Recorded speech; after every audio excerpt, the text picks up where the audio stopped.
This chapter is about Charles A. McGough Jr., my father, otherwise called Values Continued. So my dad was born in 1912 in Philadelphia. He was an only child, and there's other stories about his parents. He was particularly close to his mom because there were no other children, and she liked to wander and travel, and so she was his travel companion. They were very, very, very close. My grandfather wouldn't leave the stable, so they did a lot together, which was both a blessing and curse throughout his life, as we'll talk about. My father's earliest memory, and I still have trouble believing this, although he wrote it down and put it in a storybook for Cam, is that my grandfather had teams of horses in the stable. And some of the places he got the horses were from some sort of ranch in Kansas. And so one summer, my dad, 9, 10, 11 years old, was sent out to spend the summer at the ranch in Kansas. Now, this is before airplanes. So my dad's story is that his father put him on a train in Philadelphia to get off at some small town in Kansas. I said, how did you get there? How was it safe? He said, well, Dad gave the porter some extra money to look after me. So you're picturing, imagine this, 10, 11, 9-year-old boy on a train from Philadelphia to Pittsburgh to St. Louis, and then from St. Louis a change of trains out to rural Kansas. And according to my dad, so he gets off the train at this stop in Kansas, and I forget the name of it, and it's a lonely stop. It's not a big city. It's just some small siding. And there's a couple people on horses there looking at him, go, you from Philadelphia? And he said, yep. So all summer long, they called him Philadelphia. And he talked about what a great experience it was because he got a horse. And he never knew how to ride. Then Dad had a pony back in Philadelphia. So he spent the whole summer out on the ranch, just riding around, doing whatever they do, rounding up cows or breaking in horses or something like that. And then he took the train back. It's funny in life, you think back, wow, I wish I'd asked more questions about that story because it's hard to believe. But he did spend the summer there, made it back and forth.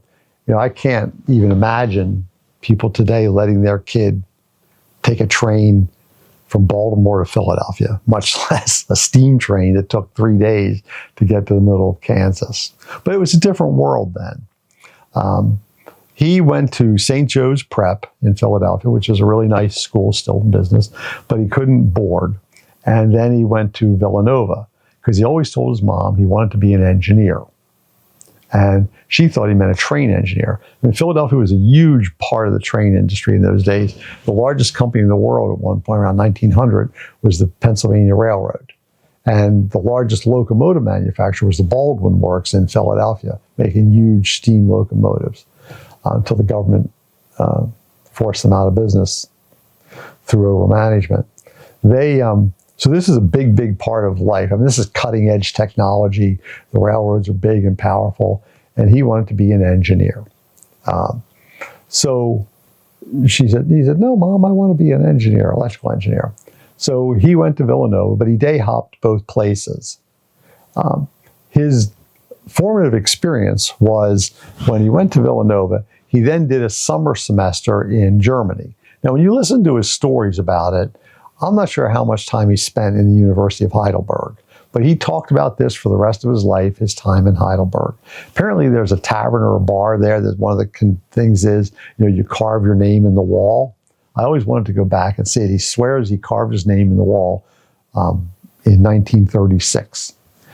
There's a picture of him standing in front of a Nazi soldier that one of his friends took. He's there.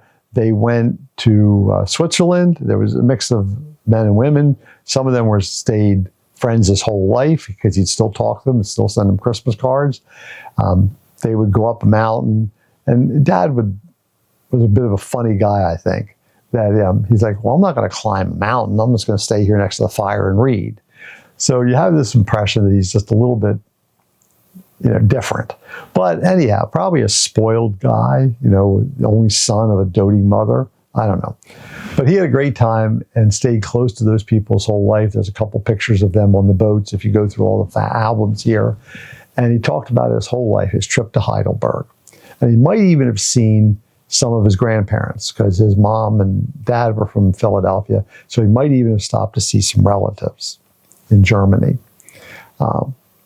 He came back, he graduated, and he got to work for a company called Electric Service. But Dad always felt he was lucky in life. And you say, okay, why is that?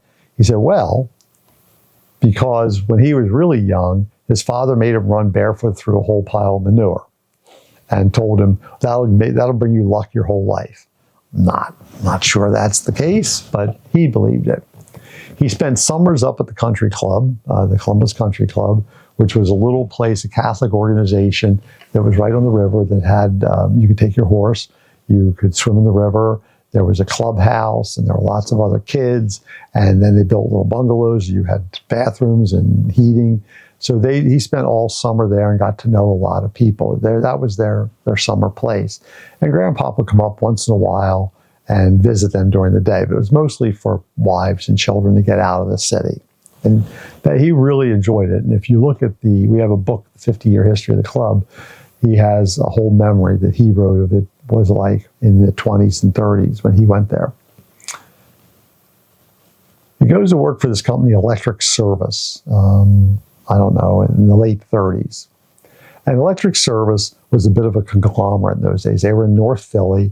I have the address. I still have their catalog from 1923 at home at the club, at the house. And it's a 100-page catalog I've used to a beautiful glossy picture of everything they sold, which was some equipment to repair electric motors, but also lights and badges for the guys' hats and headlights for the locomotives, shelving, all kinds of things for railroads. That was their business. And when Dad went there, the senior partner was a guy named Lewis, Mr. Lewis. And there were other partners, but these guys had founded the company and were running it at that time. And Dad always had a lot of respect for Mr. Lewis. And he was just an enthusiastic guy. But of course, all the young people, Dad among them, would say, oh, well, we got to change the company. We got to do this. And I remember him, he'd always tell the story, don't worry, boys, it'll be better when I'm running the company. So he had a lot of ambition to him. World War II started, and he was working for Electric Service. And it's a little bit unclear. Somehow, he avoided getting drafted and avoided joining the Army because there was a class of people who were exempt. I mean, the most famous, of course, are the scientists at Los Alamos. These who were too valuable technical people. But there was whole classes of people who were exempt from joining the actual service because they had technical skills and ability that was needed for the war effort. And somehow Dad ended up in that class because he worked for this major defense contractor. And he ended up also, I think, really understanding how the quota system worked. Because you needed steel, you needed money, you needed electricity, whatever you needed. Everybody was on a war quota. So you had to figure out how the system worked, how to get a budget, how to do this, how to get gasoline. And apparently Dad mastered all that pretty well. And he was kind of the key guy for Electric Service to make sure they got the materials. So there are letters he wrote and notes and stories he told about trying to join the Navy because he thought that was better. He didn't want to be in the Army if he could avoid it. I don't really know the whole story. And of course, it caused a lot of friction, especially with his contemporaries at the Columbus Country Club, several of who died in the war. And so there was always some resentment among certain people that here's a healthy young man who's avoided service while their kids are put in service. Well, on the other hand, Dad always felt very comfortable that he was doing a huge amount of work to get all of the equipment over to the fighting force. He was sent out to Hanover because that's where we made the equipment to repair electric motors. And all the ships were run by large electric motors. So they needed lots of repair equipment, especially the Navy in the Pacific War, because they would keep building shops. Every time they took an island, they wanted to build a repair center so they could support the ships. So there were huge orders to Electric Service for these repair equipment. So they sent my dad out here to Hanover to close the plant and move it to Philly.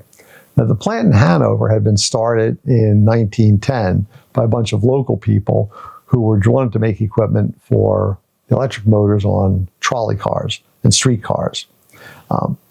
But it wasn't really well run. It was a small place. You can still see it. It's still on Factory Street. The building's there. It's now a little casting building, Metal God. But he was sent out here to get the production up or to move it to Philadelphia. When he moved to Hanover, I don't know how many people were here, but not very many. And he ended up staying at a boarding house with the Schmidt sisters. And it was just down the street. And Dad was a really affable, easy-to-like guy. And he soon fell in love with Hanover. He got into the community. You know, he got to know people, got to get put into the clubs and all those things. So he really felt at home here. But his story is that the first night he got here to Hanover in the McAllister Hotel, he went in to have a meal. And the waitress comes over and, you know, what would you like to eat? Now, remember, this is wartime. Everything's rationed. And he said, well, I'd like a big steak and I'd like a glass of whiskey, but it's wartime. So I'll take whatever chicken you have. And if you can get a beer, that'd be great. So the waitress says, well, I got two questions for you, Mac. You know, what's that? How big a steak and what kind of whiskey? And Dad always swore that at that point he decided to stay in Hanover forever. So wherever he could get a good steak and a good drink in the middle of a war was a good place to live. And he did. He got the factory up and running. They met their quotas. They were delivering the product back to Philadelphia. And he also went on other assignments. At one point, he was down at the Nuclear Research Center in Kentucky. And you have these stories during the war of him traveling all around. Now, Dad liked girls. So there's all these stories and letters of him going to like the Sweetbriar and some of the other girls' colleges in the South on his trips back and forth. And then there was a girl he talked about who was in Washington, D.C., who was one of the Wave girls. She was in the service, and they called the women in the service Waves, W-A-V-E. And so every place he talked, there's always a sprinkle of some girl he met or some dance he went to. And Dad kept journals, and we still have those journals. And if you look through them, you'll see a lot of, they're not deeply introspective journals. They're more or less, here's what I did, here's what I did. And you'll see a lot of went to dinner here, went to a dance here, went to do that.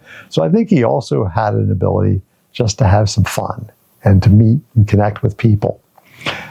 So they got the production up, and he was sitting in the bar talking to some friends, and they said, we should take a week off.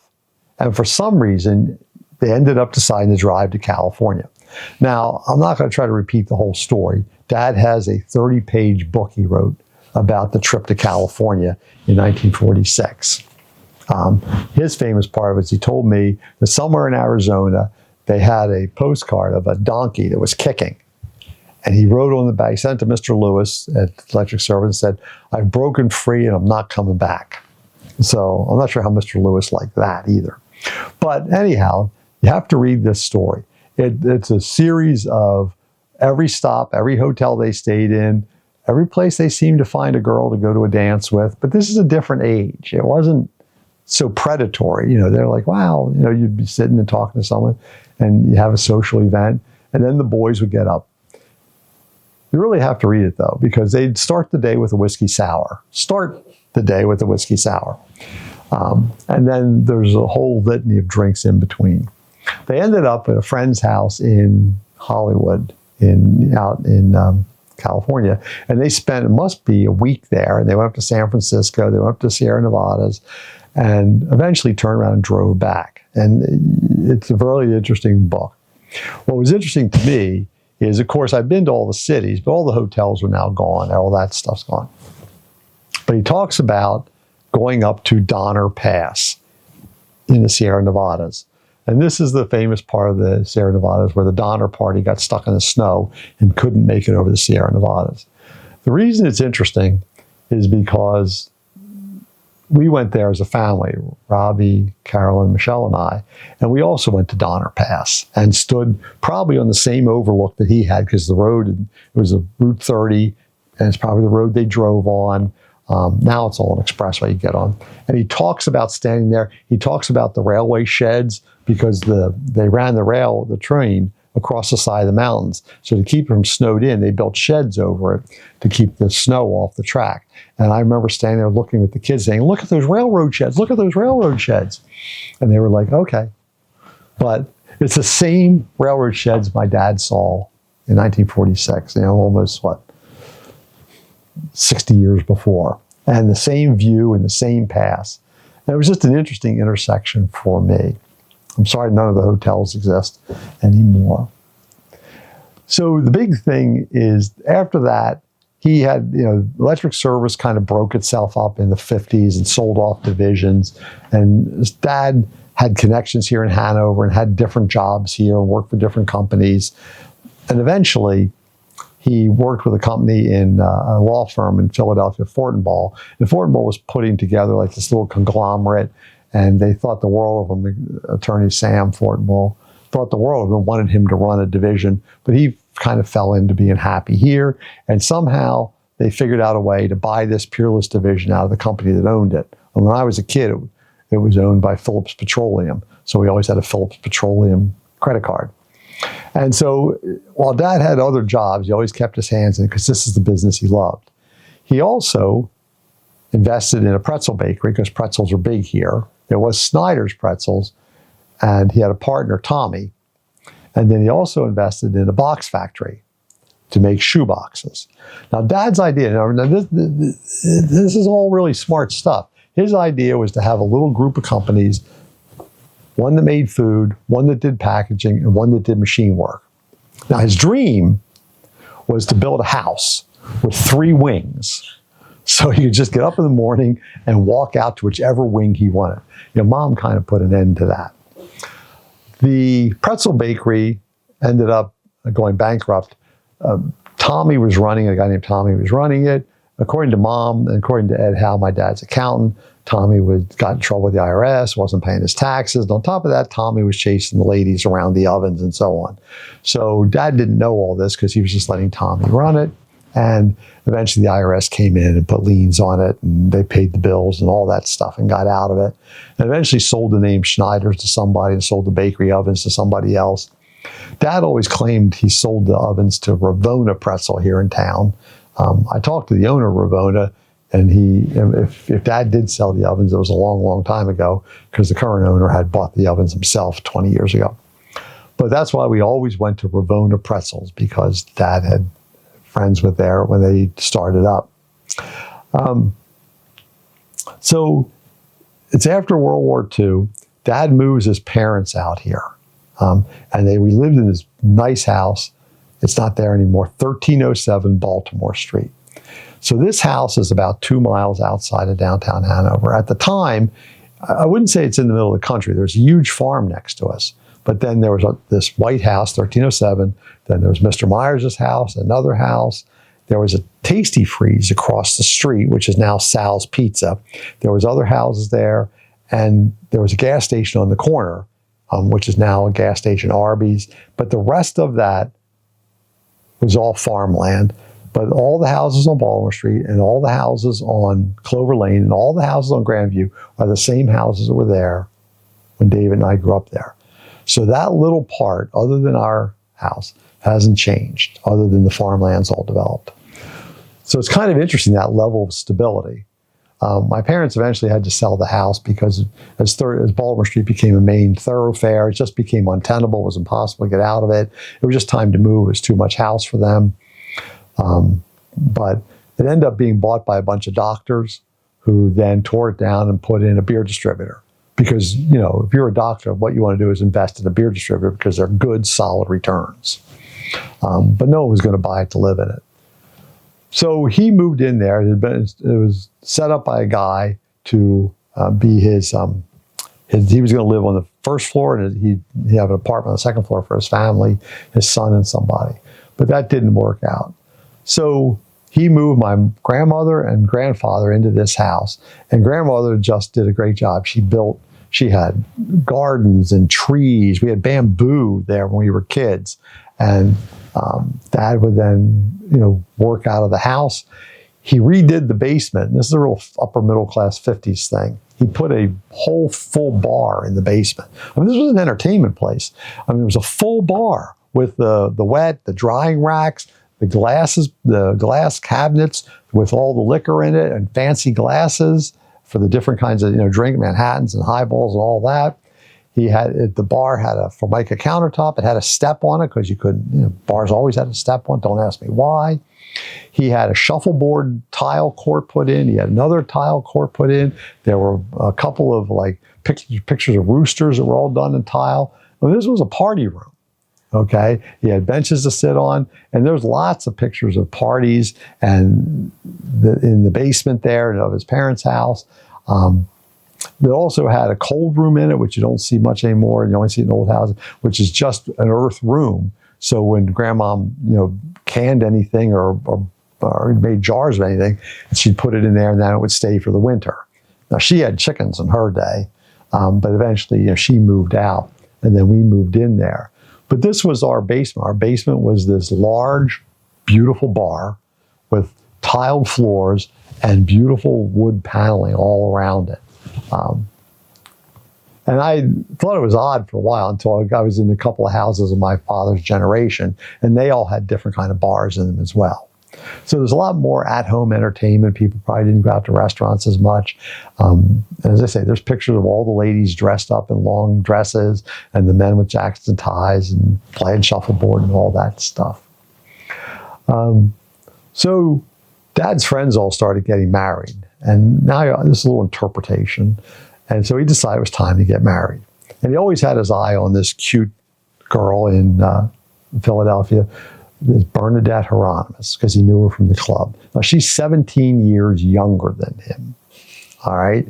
And so, of course, she's pretty cute. And she must have been 25, 26.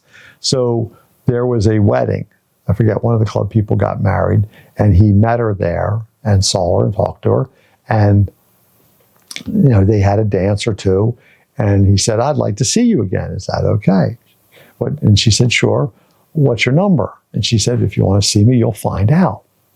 And left it. And he liked that. He thought, "Oh, good, spirited young lady." And he went back and forth and dated her and courted her and all that. And they decided to get married. Now, a lot of her family warned her against marrying Charlie because of his overbearing mother, Carolyn. But Charlie was in love, and he was a charmer. He must have been a real charmer because he sold my mom on the idea. He actually then bought a house out here without her knowing it, saying, "Oh, I bought a house." And she thought she'd move to a little apartment, they'd find a place together. But no, he just bought a house here. So they got married in 1957, and you can see the pictures of the wedding and my grandparents and her family and all that. And it was nice. So they moved in here. So I was born in 1958, and David born in 1959. And Dad had always wanted more children than that. And Bernadette said, "Do you want quality or do you want quantity?" So there's not much he could do with that. But all of her sisters had 5 or 6 kids. So he always wanted more. But anyhow, that's where they ended up with. Dad really got into the community here in the 40s and 50s. I mean, because he was the young guy and he was a charmer. So they put him in the country club, they put him in the bank, they put him in the social clubs. They did all those things with him. And so he was, a big fish in a small town here and really happy about it. He was chairman of the Chamber of Commerce and involved in all these things. He got the money to buy the business. He couldn't quite make the collateral. He just didn't have enough cash to buy this Peerless Equipment Company. So the person who kind of ran the bank was Mr. Shepard, L.B. Shepard, who's the big name in town. They had the shoe company, they had the horse farms and all that. And so they were the rich people in town. But Mr. Shepard thought the world of my dad, thought he was a man of character and thought he could be trusted. So he told the bank loan officer, go ahead, Charlie's good for it. And they authorized the loan because the numbers didn't match. Now, Charlie had a secret. He had a big order in his pocket, but he wanted to get the loan set. And then he had the order to start paying the loan right away. So it all worked out okay. So he's got these 3 businesses. The pretzel business is probably gone by then. So when I grew up, he had 2, box factory and the machine shop.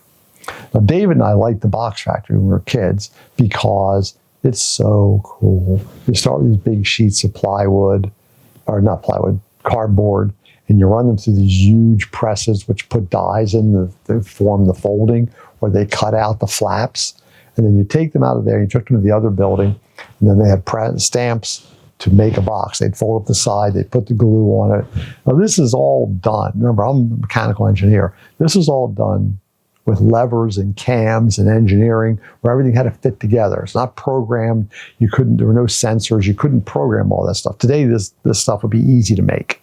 But in those days, it was all just done through genius. So we loved going there and watching these big presses run. We loved watching the shoe boxes being made. Again, the problem here with that is that while he loved his businesses, he loved working at CAM, or more than he loved running a business. So he relied on partners. So he always spent too much time working in his business rather than on his business. So like his father, who should have gone into trucks, if Dad had elevated himself and hired managers and supervised them rather than being the guy who traveled the world selling, he probably would have come out ahead. But he was happy for the businesses. The box business finally had to be sold in the 80s. The guy running it, the shoes weren't being made in North America anymore. The last thing that was made here was baby shoe boxes. In the 80s, the guy who ran it said, Charlie, I'm going to quit because you're not going to give me a part of ownership, and I want to make changes. And so my mother ended up going in and running the business. She did a great job for what was left of it. It was just a complicated business. She had to learn how you loaded the trucks, how you put the boxes together. It was just unbelievable what she did to help her, because he's off traveling around the world to India selling stuff, and she just kind of parachuted into this business. She did try to change it to a packaging business. They tried selling like game boards and those kinds of things, and packaging other kinds of boxes.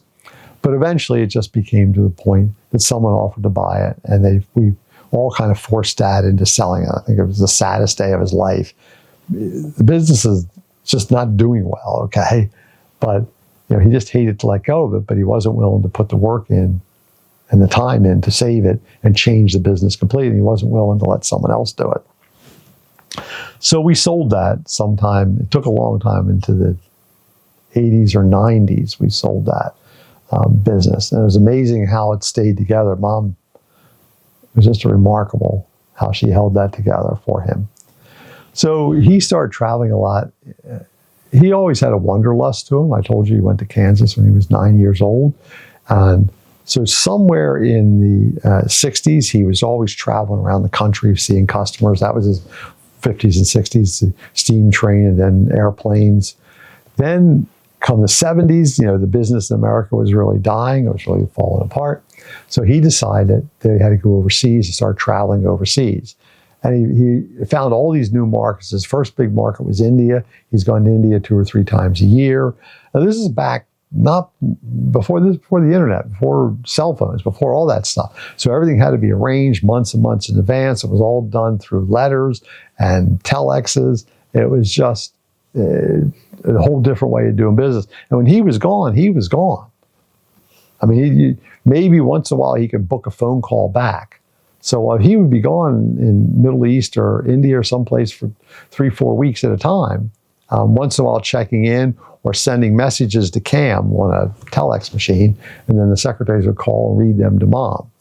So it was really hard, but that's what he was doing, is to build a business. And he did great. He changed us completely from a domestic to a foreign business. Dad, was like his father, I guess. He worked there all the time. And we took a few family vacations. We'd go to the shore. because Philadelphia people, that was their vacation. Their vacation was going to Atlantic City or going to Cape May or going to the shore. In fact, my dad and mom's first date, he met her in Philadelphia and they drove to Atlantic City and then drove back. Now that's a 2-hour drive. So that was their first date. But there was nice restaurants and it was a beautiful place and there was nice bars. So mom and dad on their anniversary would go there every year and they stayed at a place called the Dennis Hotel. Now this is all gone now. The casinos, Atlantic City died and then the casinos came in. But it was all these beautiful big hotels lining the boardwalk. And we get down once in a while. The place we stayed was a hotel, and you can look this up. It's not there anymore. The Marlborough Blenheim. There's a huge, sprawling hotel. And we'd go there, and Dad and I would sit and play chess, and David and Mom would be at the pool, or they'd be down at the beach. They'd be doing something. Dad and I were very happy to sit and play chess. And we went to see the Ice Capades there one time, or in the summer.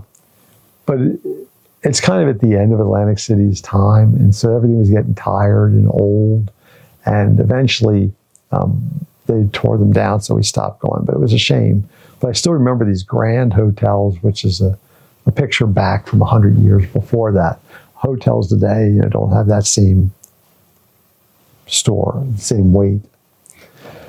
Dad always promised to go out west, like his trip, the trip out west. And he always said, well, next summer we'll drive out west. Now, we never got to do that, but eventually I took the kids out west and we got to see everything that I wanted to see when I was a kid.